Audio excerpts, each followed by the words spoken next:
महाराष्ट्र में उद्धव ठाकरे सरकार गिर गई है। शिवसेना नेता एकनाथ शिंदे के बगावती तेवरों के बाद उद्धव ठाकरे को देर रात सीएम पद से इस्तीफा देना पड़ा।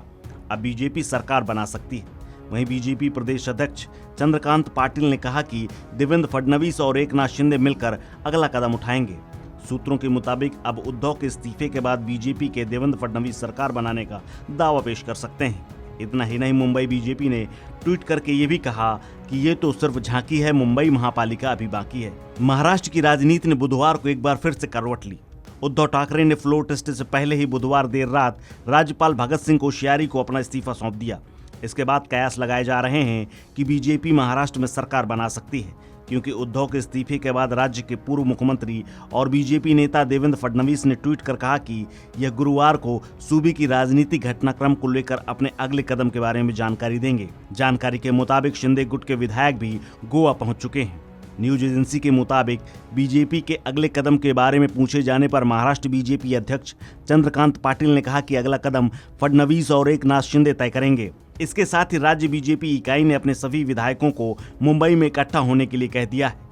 उन्होंने कहा कि बीजेपी कार्यकर्ताओं को फिलहाल संयम बरतना चाहिए। ठाकरे के इस्तीफे के बाद मुंबई बीजेपी ने ट्वीट कर कहा कि ये तो सिर्फ झांकी है, मुंबई महापालिका भी बाकी है। मतलब साफ है, बीजेपी सूबे में सरकार बनाने की ओर बढ़ रही है और उसकी नजर बीएमसी के चुनाव पर भी है।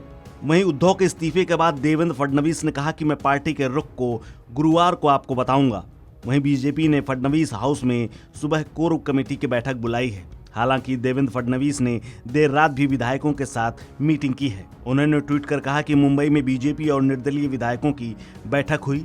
बैठक के दौरान चंद्रकांत पाटिल, सुधीर मुनगंटीवार, प्रवीण दरेकर, गिरीश महाजन, आशीष सेलार, चंद्रशेखर बावनकुले से बातचीत की है। इस बीच चंद्रकांत पाटिल ने ट्वीट कर शिवसेना के बागी विधायकों से कहा कि जो विधायक आज मुंबई पहुंच रहे हैं, मैं उनसे आग्रह करूंगा कि वह शपथ ग्रहण के दिन आएं। उधर एकनाथ शिंदे के गुट के विधायकों के गोवा पहुंचने की जानकारी भी सामने आई है।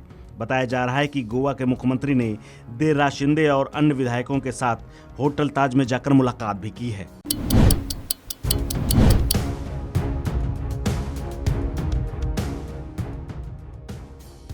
महाराष्ट्र में उद्धव ठाकरे के इस्तीफे के बाद बीजेपी की सरकार बनने की अब केवल औपचारिकताएं बाकी हैं।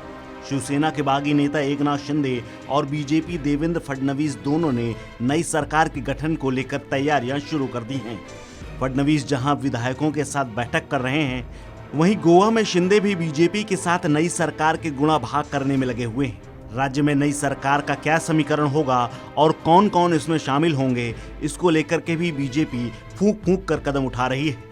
बागी विधायकों को संतुष्ट करना बीजेपी के लिए चुनौती बना हुआ है। उद्धव ठाकरे के इस्तीफे के बाद बीजेपी और फडणवीस की तरफ से सरकार बनाने का प्रस्ताव कब भेजा जाएगा, इस पर भी सबकी नजर है।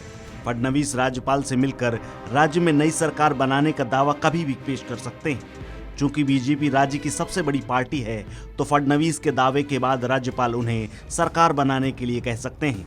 यानी फडणवीस का राज्य का सीएम बनना अब महज औपचारिकता रह गया है। हालांकि सबके बीच शिंदे गुट के साथ बीजेपी का सामंजस्य और तालमेल कैसे बनेगा, इसको लेकर लोग इंतजार कर रहे हैं। 288 सीटों वाली विधानसभा में इस वक्त एक सदस्य के निधन के कारण 287 विधायक हैं। ऐसे में बहुमत का आंकड़ा 144 सीटों का है। अगर पार्टियों के आंकड़े की बात करें तो बीजेपी के पास 106 विधायक, शिंदे के समर्थन वाले विधायकों की संख्या 39, 12 निर्दलीय विधायकों का समर्थन बीजेपी के साथ, बीवीए के 3 और एमएनएस के 1 विधायक भी बीजेपी के खेमे में। बीजेपी का कुल आंकड़ा 161 पहुंचा। वहीं विपक्ष में शिवसेना के 16, एनसीपी के 53, कांग्रेस के 44, समाजवादी पार्टी के 2 विधायक हैं। इसके अलावा एआईएमआईएम के 2, निर्दलीय 2 विधायक हैं। यानी विधानसभा का गणित पूरी तरह से बीजेपी के साथ है। अगर शिवसेना का बागी खेमा वोटिंग के दौरान अनुपस्थित रहता है, तो बहुमत का आंकड़ा घटकर 124 हो जाएगा। उस स्थिति में भी बीजेपी आसानी से बहुमत पालेगी। बीजेपी की सरकार बनने पर माना जा रहा है कि एकनाथ शिंदे को राज्य का डिप्टी सीएम बनाया जाएगा। उनके पास कुछ अहम विभागों की जिम्मेदारी होगी। इसके अलावा उद्धव सरकार में मंत्री रहे सभी विधायकों को बीजेपी सरकार में मंत्री बनाया जाएगा। इसके अलावा कुछ और शिंदे समर्थकों को मंत्री पद दिया जा सकता है। शिंदे खेमे की बात करें तो एकनाथ शिंदे डिप्टी सीएम, दादा भूसे, दीपक केसरकर, गुलाबराव पाटिल, संदीपन भूमरे, उदय सामंत, शंभूराज देसाई, अब्दुल सत्तार, राजेंद्र पाटिल, बच्चू कांडू, प्रकाश आबिदकर, संजय रेमुकलर। फडणवीस का शपथ ग्रहण कब? बीजेपी सूत्रों के मुताबिक फडणवीस बीजेपी के हैदराबाद में 2 और 3 जुलाई को होने वाली राष्ट्रीय कार्यकारिणी की बैठक में शामिल होंगे। ऐसे में राज्यपाल भगत सिंह कोश्यारी जल्दी ही उन्हें सरकार बनाने का न्योता दे सकते हैं। माना जा रहा है कि अगले 1-2 दिन में फडणवीस शपथ ले सकते हैं। उद्धव के इस्तीफे के बाद फडणवीस ने कहा था कि वो सरकार बनाने की प्रक्रिया जल्द शुरू करेंगे। अगले 2-3 दिनों में पूरी स्थिति साफ हो जाएगी। मैं समंदर हूँ, लौट कर वापस आऊंगा। मैं लौट कर वापस आऊंगा। 2019 के आखिरी माह में बीजेपी नेता देवेंद्र फडणवीस ने जब ये बात विधानसभा में कही थी, तब किसी ने कहां ही सोचा होगा कि महज 2.5 साल के बाद ही ये शब्द हकीकत में तब्दील हो जाएंगे। महाराष्ट्र की सियासी कहानी और घमासान के बीच कल रात मुख्यमंत्री उद्धव ठाकरे ने इस्तीफा दे दिया। इसके तुरंत बाद देवेंद्र फडणवीस की ये शायरी, ये डायलॉग सोशल मीडिया पर जमकर वायरल होने लगे। उद्धव ठाकरे के इस्तीफे के बाद से माना जा रहा है कि देवेंद्र फडणवीस एक बार फिर महाराष्ट्र में सियासी धुरी बनकर लौट आए हैं। देवेंद्र फडणवीस के मुख्यमंत्री बनने की चर्चा भी जोरों पर है। खबर है कि 1 जुलाई को उनकी ताजपोशी हो सकती है। अब बात करते हैं उनके इस बयान की। मेरा पानी उतरता देख मेरे किनारे पर घर मत बसा लेना। मेरा पानी उतरता देख मेरे किनारे पर घर मत बसा लेना। मैं समंदर हूँ, लौट कर वापस आऊंगा। दरअसल 1 दिसंबर 2019 को महाराष्ट्र विधानसभा में देवेंद्र फडणवीस ने इसी बयान के जरिए संदेश दिया था कि वो जल्द लौटकर वापस आएंगे। और इस बयान को देने के पीछे की वजह थी एक हड़बड़ी। दरअसल एनसीपी प्रमुख शरद पवार के भतीजे अजीत पवार के साथ मिलकर नवंबर 2019 में देवेंद्र फडणवीस ने सरकार बना ली थी। लेकिन ये सरकार 80 घंटे बाद ही गिर गई, जब अजीत पवार ने चाचा शरद पवार के दबाव में बीजेपी से समर्थन वापस ले लिया था। और फिर महाराष्ट्र में एक नई सियासत की शुरुआत हुई जो चौंकाने वाली थी, क्योंकि साथ आई पार्टियां विचारधारा के मामले में 2 अलग कोने थे। खैर, उद्धव ठाकरे कांग्रेस और एनसीपी के समर्थन से मुख्यमंत्री बने और देवेंद्र फडणवीस को इस्तीफा देना पड़ा।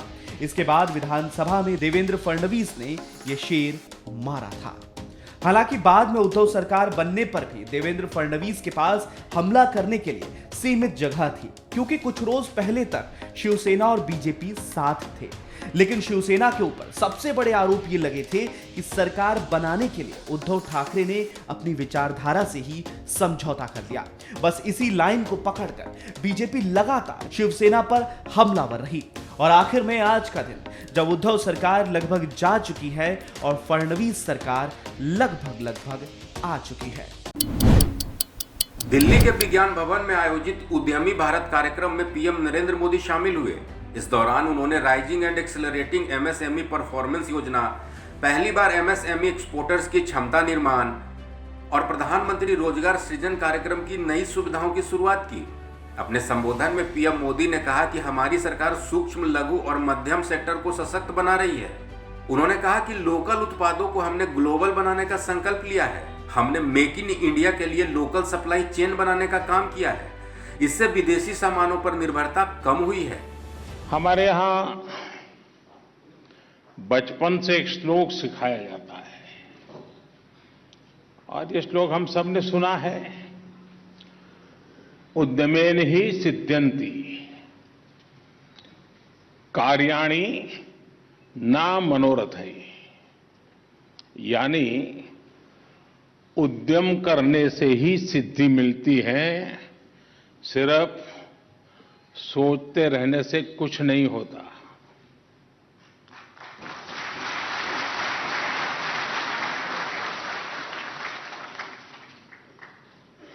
और सोचने वालों की कभी नहीं होती। हमारी सरकार आपके इसी सामर्थ्य, इस सेक्टर की असीम संभावनाओं को ध्यान में रखते हुए निर्णय ले रही है, नई नीतियां बना रही है। हमारे देश के हर जिले में, हर हिस्से में जो हमारे अद्भुत उत्पाद हैं, उन लोकल उत्पादों को हमने ग्लोबल बनाने का संकल्प लिया है।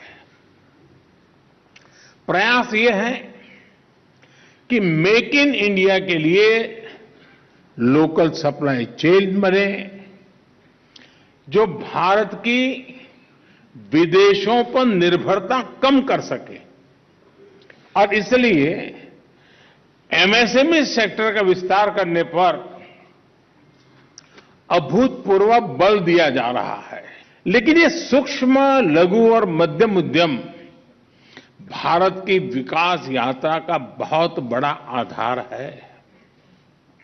भारत की अर्थव्यवस्था में लगभग 1/3 हिस्सेदारी एमएसएमई सेक्टर की है। आसान शब्दों में कहूं तो भारत आज अगर 100 रुपये कमाता है तो उसमें 30 रुपये मेरे एमएसएमई सेक्टर की वजह से आते हैं।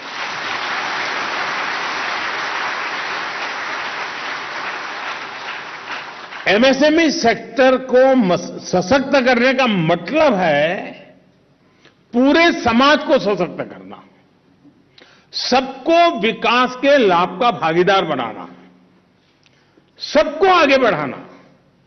इस सेक्टर से जुड़े करोड़ों साथी देश के ग्रामीण क्षेत्रों से आते हैं।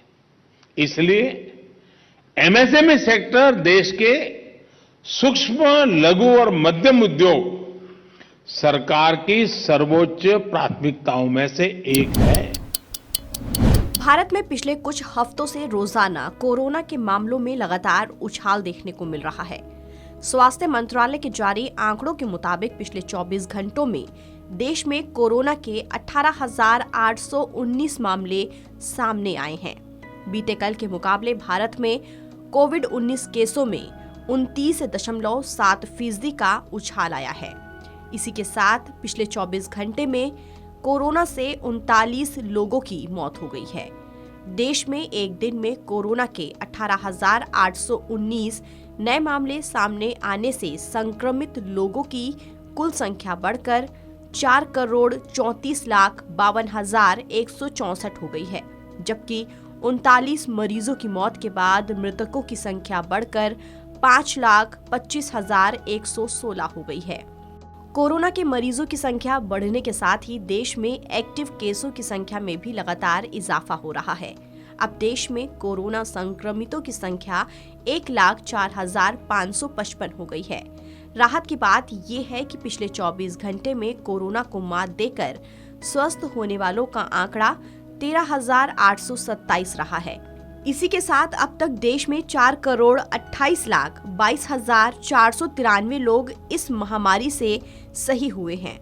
स्वास्थ्य मंत्रालय के मुताबिक सक्रिय मामलों में कुल संक्रमण का 0.23% शामिल है। साथ ही डेली कोविड पॉजिटिविटी रेट 4.16% दर्ज की गई है।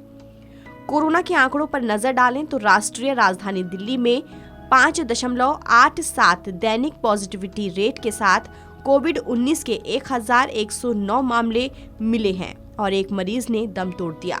स्वास्थ्य विभाग के बुलेटिन के मुताबिक इन नए मामलों के साथ ही राष्ट्रीय राजधानी में कोविड-19 के कुल मामलों की संख्या बढ़कर 19,34,009 हो गई है। साथ ही मृतकों की संख्या 26,261 तक पहुंच गई है। इसके अलावा महाराष्ट्र में बुधवार को कोरोना वायरस संक्रमण के 3,957 नए मामले सामने आए। वहीं 7 मरीजों की कोरोना से मौत हो गई। वैक्सीनेशन की बात करें तो कोरोना वायरस से बचाव के लिए देश भर में लोगों को 14,17,217 डोज दी गई है। इसके साथ ही अब तक वैक्सीन की कुल 197,61,91,554 डोज दी जा चुकी है। हर रोज अलग अलग वैक्सीनेशन सेंटर पर लाखों लोगों को टीके लगाए जा रहे हैं। बता दें कि विश्व स्वास्थ्य संगठन ने बुधवार को चेतावनी दी है कि कोविड-19 महामारी बदल रही है, लेकिन ये खत्म नहीं हुई है। साथ ही कहा है कि 110 देशों में कोरोना के मामले बढ़ रहे हैं। WHO के महानिदेशक टेड्रोस एडनॉम ने कहा है कि ये महामारी बदल रही है लेकिन खत्म नहीं हुई है।